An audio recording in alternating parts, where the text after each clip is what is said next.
Welcome to another feature in the series on solar panel systems, or also as commonly known, PV systems. Today, we shall be finding out about what grant schemes the Maltese government is offering during 2023 for consumers who live in residential dwellings, such as houses or apartments. To tell us more about these grants, we have an official from the Regulator for Energy and Water Services, Mr. Owen Allul. Welcome, Mr. Allul, and thank you for being with us today. Thank you for your invitation. To start off, maybe you can tell us how many grants the government is actually offering during 2023. The government is funding basically a number of grants, not only related to PVs, but for now we will be focusing on PV panels. The government is funding through national funds a grant on PV system comprising of 4 subunits, let's say, 4 options.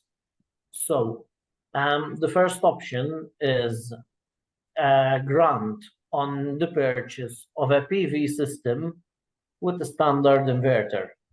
So that's a grant for someone who doesn't have a PV system at all. So if I am venturing out, I don't have anything, this is a grant to consider. And what does it comprise? So the grant scheme basically funds investments related to the purchase of a PV system, basically the PV modules, the PV panels, and the supporting frame and the inverter in order to have a functioning system basically that will be able to generate electricity. The grant finances 50% of the investment up to 2,500 euros. So that is option A, whereby you have a basic system, let's call it a basic system with a PV system, with a PV and a standard inverter. And when you say standard inverter, what does it mean? Nowadays, with the introduction of batteries, the batteries require a specific type of inverter in order to be able to be connected with a PV system. So what we call a hybrid inverter. In case of standard inverters, you will not be able to attach a battery to a PV system. So basically, the basic system with a standard inverter, it will not be able to have a battery attached to it unless there are modifications that one can do later on and be able to make it compatible with a battery. So the basic system incorporates only the PV system plus the standard inverter. Okay,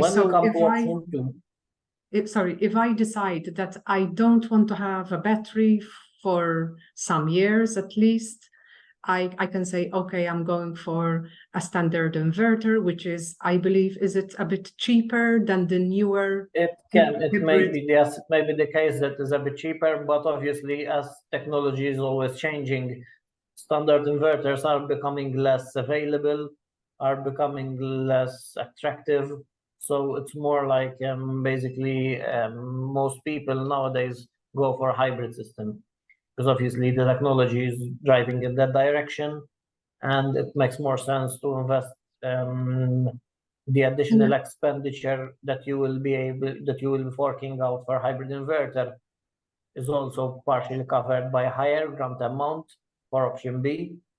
Now we will discuss option B, and eventually technology is going in that direction, and we recommend that people go for a hybrid inverter rather than for a standard inverter. So although this grant is there for a system with the first generator inverter, which doesn't take a battery, it's there, but ideally I don't consider it. If I can afford, especially a hybrid inverter, given there is a grant also for that sort of hybrid inverter, Yes.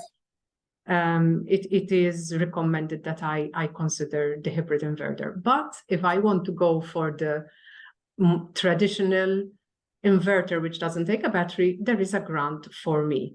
And for example, if the system is costing 3,000 euros, I would be getting, say, 1,500, because it's up to 50% below 2,500. Yes.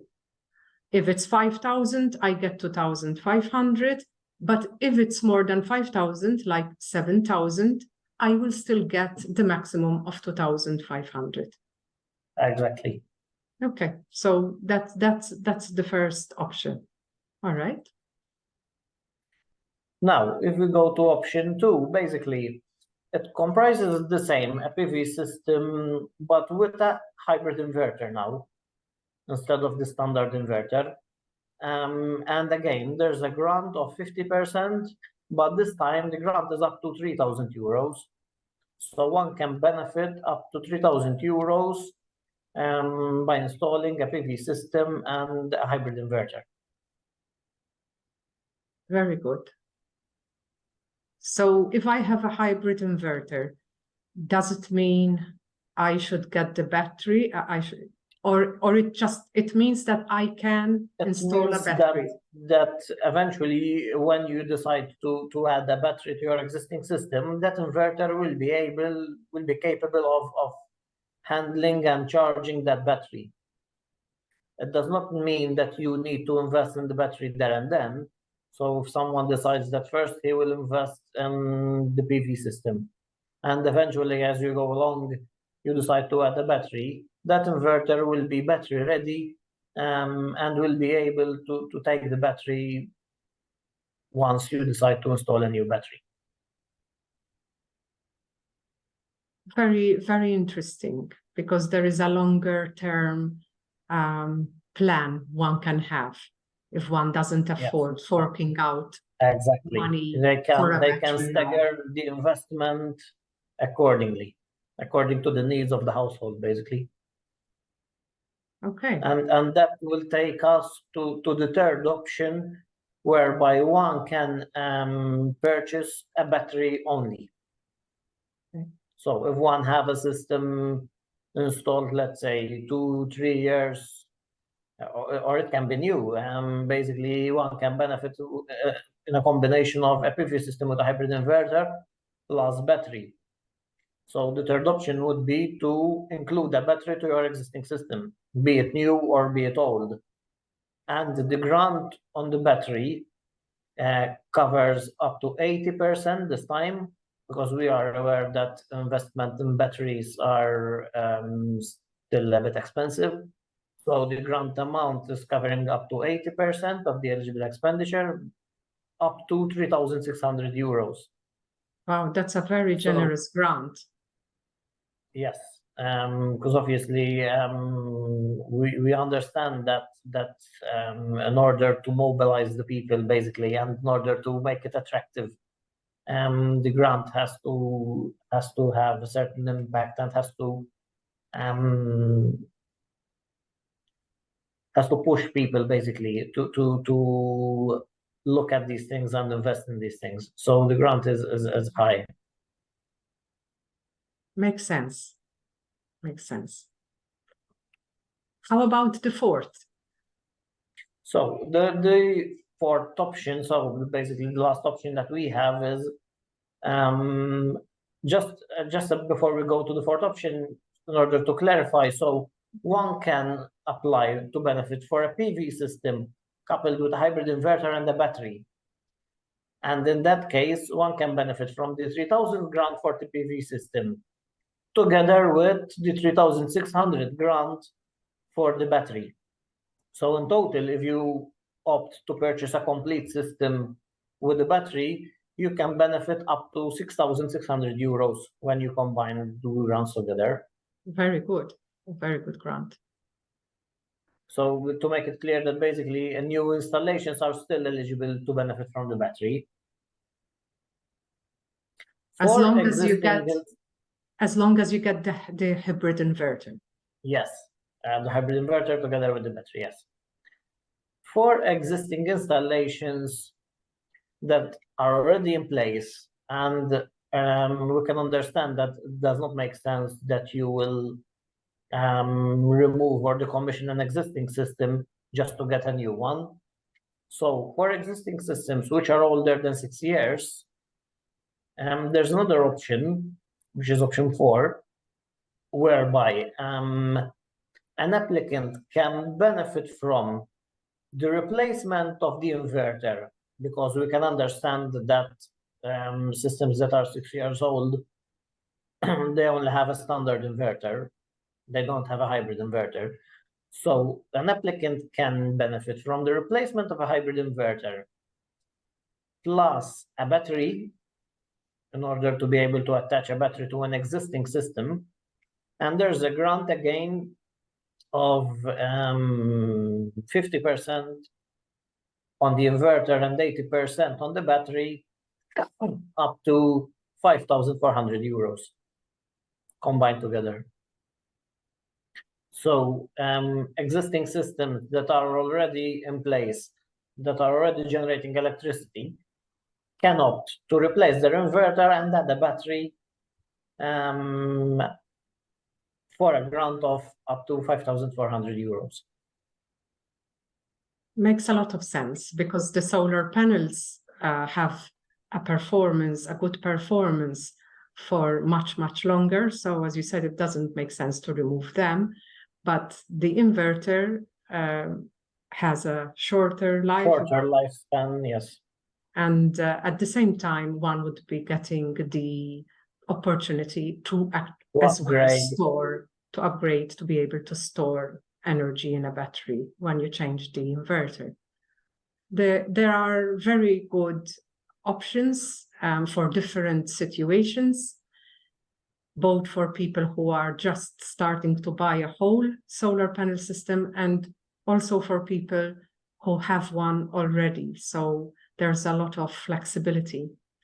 Now, if I want to look into any option, getting a whole system, getting just an inverter and battery, do I go and buy them and then come to apply for the grant? How should I go about the process? So basically, ideally, we advise clients that first and foremost, they go shop around and get quotations from different retailers, because obviously there are different products, retailers offer different services, and one could find basically the best system that suits his needs. Because obviously not everyone will have, not every household has the same needs. So ideally, we advise clients to go shop around and get some quotes. But the application process per se, which in most cases is handled by the retailer. Basically, the retailers will prepare all the paperwork that is required for the application process. The application process is divided into 2 parts. So the part A stage, whereby you apply with us either online, or you come to our offices, or you send the application by post, in order to be it's like to book the grant. So basically, you submit an application together with some supporting documentation, including a quotation from your retailer. And upon that application form, we will provide a commitment letter, we will provide a grant offer letter, whereby it states the grant amount, the equipment that you will be buying, and the time frame within which you should install that system. So it's like a contract between us and the client, whereby we're stating that if basically you're agreeing with these conditions, we will be refunding this amount of grant into your account. And the client will have, once the client receives the letter, will have an 8-month period in order to be able to install the PV system. Excuse me. So with that letter, the client will go to the retailer to make a commitment with the retailer, basically to pay the deposit, and arrange the necessary paperwork and installation dates and whatever, so that he can get his system installed on his household. It is important to note here that any commitments undertaken prior to the approval letter will render the application ineligible. So I mustn't pay. I mustn't pay There before. should be no commitments. Okay.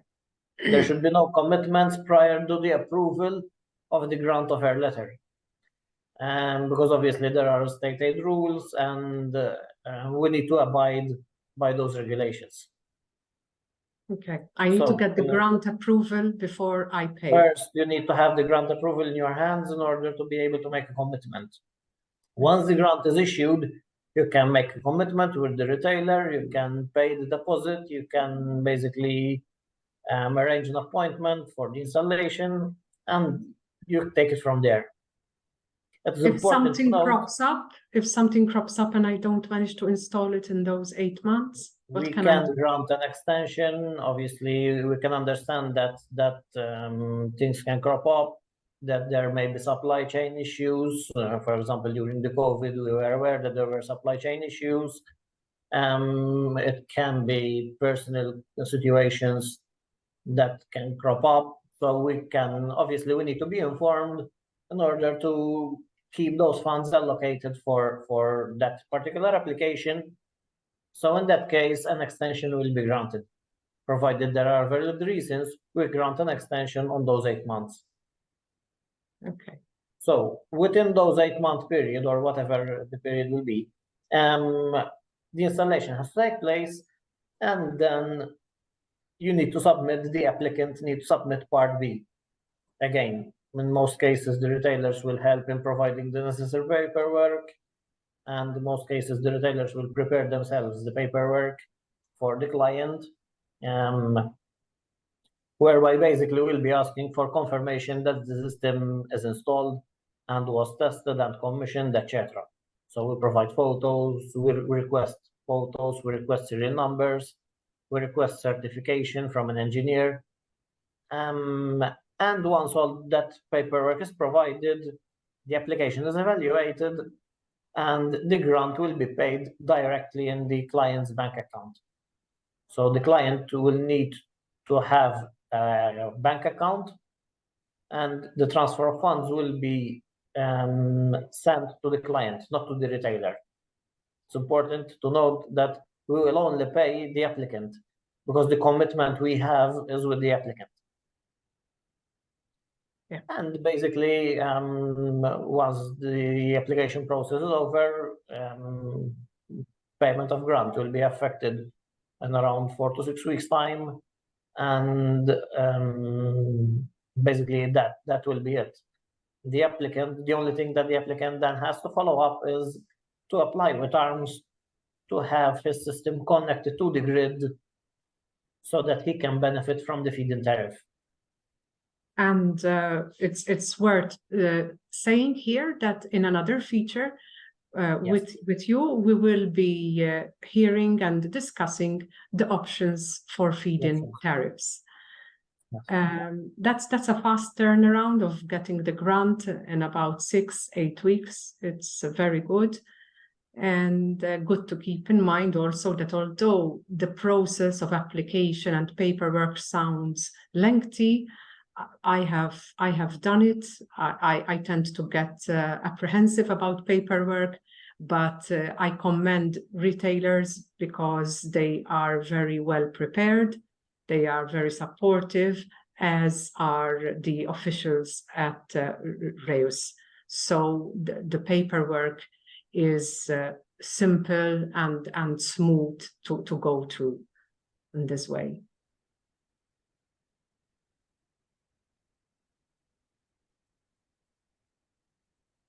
So what else can we, is there any other consideration? So as I said before, it's ideal that the clients will go shop around prior to deciding basically what system to go for, and should there be any issues or anything that the clients may wish to discuss with us prior to entering into an agreement with the retailer or deciding to buy a system. And basically, they're more than welcome to contact us either through service.gov 153 or at our offices or by email. And basically, we can discuss any issues that may have in order to make an informed decision rather than anything else. Because obviously, we cannot decide for them what system to go for, but we can provide guidance on the issues that they may have, to have an informed decision rather than anything else. That's always good to know. And the email would be that of the regulator for energy and water services, Yes. known as RAOS. Inquiry at raos.org.mt or through telephone 153, or else they can come to our offices, Mendina Road or me, whereby we can meet and discuss basically. Very good. That was a very informative and I think helpful set of details. I would like to invite consumers that might have further questions about these grants or about the feed-in tariffs that we will be discussing in an upcoming feature, to leave their questions in the comments below this video. I thank you, Mr. Alul, and all officials at RAOS for providing such great support and assistance to consumers in Malta to make these rather big, because they do feel big and they are a big expenditure and a long-term decision. So it is a time where support is greatly appreciated. So on behalf of all consumers, thank you. Thank you for the opportunity you gave us to showcase basically what we're doing. Most welcome. So at this point, I wish you a good day, and we'll meet shortly again for the upcoming feature. Thank you.